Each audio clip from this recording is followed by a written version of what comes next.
Olá, tudo bem com vocês? Sejam bem-vindos a mais uma videoaula de língua portuguesa.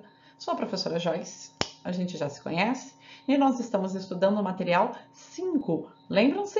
Na aula passada nós começamos a falar aí de coesão e coerência. Essa já é a quarta videoaula desse material. É muito importante que vocês assistam às aulas anteriores, principalmente a passada, porque essa aula de hoje é uma continuação do que nós vimos na aula anterior, tá bom? Nós falamos então sobre a coesão e coerência. Do que vocês se lembram sobre isso? O que nós falamos então? Tá? Nós falamos aí que a coesão ela está aí com relação à forma do texto. Ela é visível, ela está na superfície, como se fosse a superfície do texto. Eu enxergo a coesão. Ela está ali nas palavras. Então são palavras que eu uso para amarrar as ideias, certo? Então, como que eu vou usar algumas palavras que são articuladoras? Palavras estas como, por exemplo, conjunções, pronomes, são mecanismos que nós vamos estudar daqui a pouco, tá? Falamos também da coerência, que a coerência já é o conteúdo, o significado, aquilo que foi dito. Ela exige uma compreensão maior. Então, primeiro eu vou lá para o que está escrito, né, para o que está dito, para eu compreender bem o sentido. E o sentido exige aí uma análise mais profunda, uma compreensão, uma interpretação. Então, elas funcionam como se fossem duas peças aí que se encaixam, tá? Uma complementa a outra. Para ter um texto de qualidade, eu preciso ter um texto que tenha coesão e também coerência. Uma vai ajudar a outra, para que então eu consiga compreender bem, tá? Não adianta, nós vimos que existem textos que têm coesão, mas não têm coerência, e textos que têm coerência, mas não têm coesão. Mas eu preciso desses dois juntos, certo? Senão eu não vou entender. Senão eu não vou conseguir entender bem aquilo, não vou me expressar com clareza e também não vou conseguir compreender bem um texto, o que aquele autor quis dizer quando é um texto escrito. Bem, a coesão, então, que é o assunto dessa aula, ela é uma importante ferramenta, tanto para a interpretação quanto para a produção. Então, quando eu vejo aí, por exemplo, estou lendo um texto, eu acho um pronome, né? E ele, eu achei o ele. Puxa, quem é o ele? Então, para eu interpretar, eu tenho que achar quem é esse ele. Eu tenho que voltar no texto e ver que o ele está substituindo alguma palavra, um substantivo. Que substantivo é esse? Então, eu tenho que fazer esse mecanismo de ir atrás do referente, tá? Então, isso na hora de interpretar, na hora de produzir também. Então, se eu escrevo várias frases soltas, não tenho coesão, não está legal. A gente viu que um texto, que é como se fosse um tecido, tudo tem que estar interligado. As ideias têm que estar costuradas, amarradas. E eu vou usar justamente, por exemplo, de palavras como conjunções, como pronomes, para ir amarrando essas ideias. Tá? Então, se eu tiver um monte de frases soltas, parágrafos soltos no meu texto, eu não tenho um texto. Um texto, ele precisa ser, né, eu tenho que ter aí como se fosse uma trama, um tecido, né? Tudo tem que estar interligado, tudo tem que estar amarrado. Lembra-se do exemplo que eu dei? Que eu falei para vocês que se eu pego, por exemplo, eu vou numa costureira e lá na costureira ela corta as partes de uma camiseta. Então ela vai cortar primeiro a frente, depois ela vai cortar a parte de trás, depois ela vai cortar as mangas. Mas eu ainda não tenho uma camiseta. Para que eu tenha uma camiseta, é necessário então que ela vá lá e costure, e emende tudo. E é justamente a coesão que vai emendar tudo e fazer com que o seu texto seja um bloco só. Nós vamos ver então que existem dois tipos de coesão, tá? Nós temos a coesão referencial e a coesão sequencial. Olha, as palavras já dão muitas informações para nós. O que seria uma coesão referencial? Tem relação com referência. Ela vai fazer referência a outra palavra. Então, ela cria relações entre as palavras e expressões no texto. Como eu falei para vocês, quando eu acho lá um ele vai estar se referindo a outra palavra. Então, é um tipo de coesão referencial. Tá? Então, quando eu vou escrever, por exemplo, eu não posso ficar repetindo várias vezes a mesma palavra. Eu vou fazer substituições. Então, quando eu vou fazendo essas substituições, né, eu vou trocando por outras palavras no texto, uma faz referência à outra, certo? E o que seria a coesão sequencial? Vai ser o conteúdo da nossa próxima aula e vai ser quando eu vou escrever um texto, eu vou criar condições para que esse texto progrida, para que ele avance, para que eu acrescente novas ideias nesse texto. Entendeu? Então, como que eu vou fazer para colocar uma nova informação, outro parágrafo? Então, como que eu vou, enquanto a referencial ele vai fazendo referência a elementos do texto, a sequencial ela vai fazer com que o meu texto tenha sequência, ele progrida, tá? Com que ele tenha o começo, meio e o final, certo? Vamos então estudar um pouco sobre a coesão referencial? Vamos lá? Então, o que seria essa coesão referencial mesmo? Olha, ela é responsável por criar relações entre as palavras e expressões dentro de uma frase, de uma oração, num período. Ou seja, ali dentro de um enunciado é justamente a coesão que vai articular, que vai ligar, tá? Permitindo aí que o leitor identifique os termos aos quais eles se referem. Por exemplo, os pronomes, né? Que são tão importantes no texto. Então, esses pronomes, muitas vezes eles estão substituindo. Lembre-se das duas funções de um pronome? Ele pode acompanhar ou substituir um substantivo. Então, quando eu substituo, quando eu troco uma palavra por um pronome, tá? Eu tenho aí, por exemplo, um mecanismo de coesão. Então, quando eu acho um ele no texto, quem é o ele? Eu tenho que saber quem é o ele. A qual palavra, qual substantivo ele está se referindo? Qual substantivo que ele substituiu, certo? Então eu tenho que calcular, eu tenho que procurar aí o referente para que eu tenha sentido, para que eu entenda. Por isso, referente, referencial. A quem ele faz referência. Ao retomar a referência de um termo, então, algumas novas ideias podem ser acrescentadas a esse termo inicial. Então, ele vai, ao mesmo tempo, falando novas coisas, usando um referente, tá? Então, ele vai ter um referente, ele vai fazer referência a uma palavra aí específica. Compreenderam? Então, ele vai dando sequência ao texto, só que ele vai mantendo aquele assunto. Só que, para ele falar novas coisas sobre aquele determinado assunto, ele não pode ficar repetindo toda hora aquele substantivo, aquela palavra. Ele vai lançar mão de recursos diferentes. E são justamente esses recursos que nós vamos falar aqui na coesão referencial, tá? Que recursos que ele vai ter para fazer referência a uma palavra já dita no texto ou que ainda vai ser dita. Então vamos observar aqui alguns exemplos de coesão referencial, porque vocês vão ter uma ideia de diferentes mecanismos, de diferentes formas que eu posso utilizar numa produção de texto, mesmo na hora de interpretar, como que essa coesão referencial ela pode acontecer, tá bom? Então o primeiro exemplo aí, Ana Elizabeth gritou. Ela fica apavorada quando fica sozinha, apesar de ser uma menina calma e inteligente. Então a primeira pergunta que eu faço, de quem eu estou falando? Da Ana Elizabeth, tá? Só que para falar várias coisas sobre a Ana Elizabeth, eu precisaria repetir várias vezes Ana Elizabeth. E nós sabemos que nós não podemos fazer isso num texto. Que eu não posso ficar repetindo várias vezes a mesma palavra. Observem como ficaria, ó. Ana Elizabeth gritou. Ana Elizabeth fica apavorada quando fica sozinha, apesar de Ana Elizabeth ser calma e inteligente. Olha como ficou ruim, né? Repetitivo.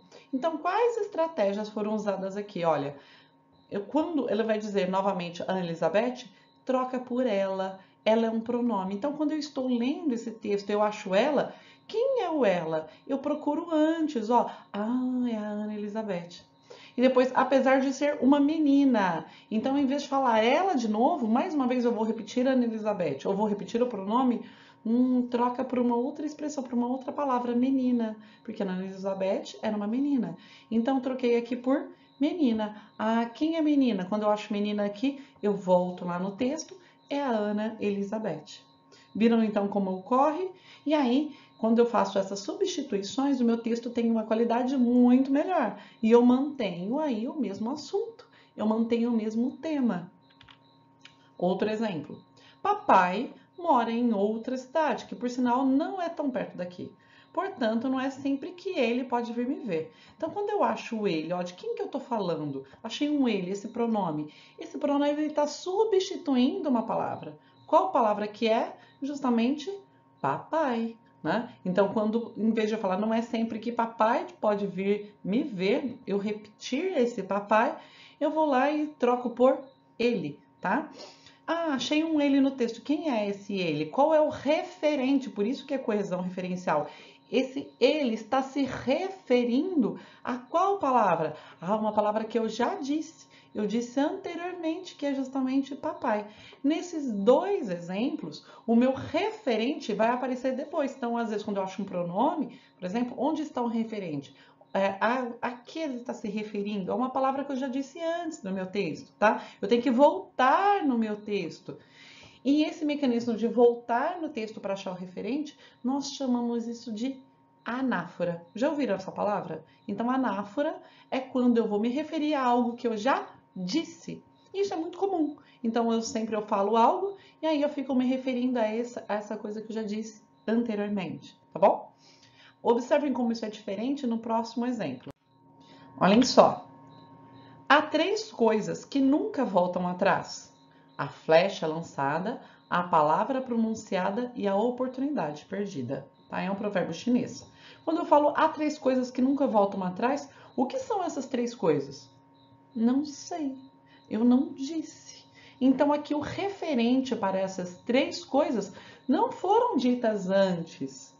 Elas vão ser ditas depois. Então, cria uma espécie de suspense. Né? Há três coisas que nunca voltam atrás. Por exemplo, se eu falo, o problema é este, né? Alguns alunos faltaram hoje. Então, o problema é este. Qual que é o meu referente para o este? Eu ainda não contei qual é o problema. Eu vou contar depois. Então, aqui, ó, há três coisas. Eu não vou procurar aqui antes. Não tem nada antes para ser o referente. O meu referente vem depois desses dois pontos. Por isso que eu uso dois pontos aqui. Então, a flecha lançada é uma coisa, a palavra pronunciada é a segunda coisa e a oportunidade perdida é a terceira coisa. Então, eu tenho três coisas aí, né? São os meus três referentes. Eles vão aparecer depois. Então, se lá, quando ele aparece antes o referente, a gente chama de anáfora, isso aqui é um parente, é a catáfora, tá? Então, a título de curiosidade aí, esse mecanismo é a catáfora. O que eu faço mais na língua? Eu falo primeiro, né, de algo e depois eu fico trocando por pronomes, ou eu falo algo, eu coloco uma expressão e só vou contar o que é depois. Eu faço mais anáfora ou catáfora? Na língua, nós costumamos fazer muito, muito, muito mais anáforas, né? Então, aquela construção do slide anterior é muito mais comum do que essa aqui, tá bom? Olha esse outro exemplo, que outra estratégia super legal para ser usada. Olha, os convidados chegaram atrasados para o jantar, porque não foram avisados de que os noivos resolveram antecipar para as 18 horas. Então, os convidados, quem que eu estou falando aqui primeiro? Os convidados chegaram atrasados para o jantar. Então, até aqui tudo bem. Porque não foram avisados. Quem não foram avisados? Olha só, vamos achar o sujeito dessa oração. Quem não foram avisados? Os convidados. Está na frase lá de cima. Eu apaguei. Esse símbolozinho aqui significa como se eu tivesse apagado, escondido, para não repetir essa palavra novamente. Esse símbolo, a título de curiosidade, novamente, se chama anáfora zero. Ou seja, eu me refiro a uma palavra anteriormente, mas sem usar pronome. Certo? Eu estou me referindo a algo que eu já disse. Então, eu apago. Então, porque não foram avisados? Quem? Os convidados. Eu não preciso repetir os convidados de novo. Então, uma estratégia de não repetir a palavra é simplesmente apagar essa palavra, tá? Acho que os noivos resolveram antecipar para as 18. Antecipar o quê?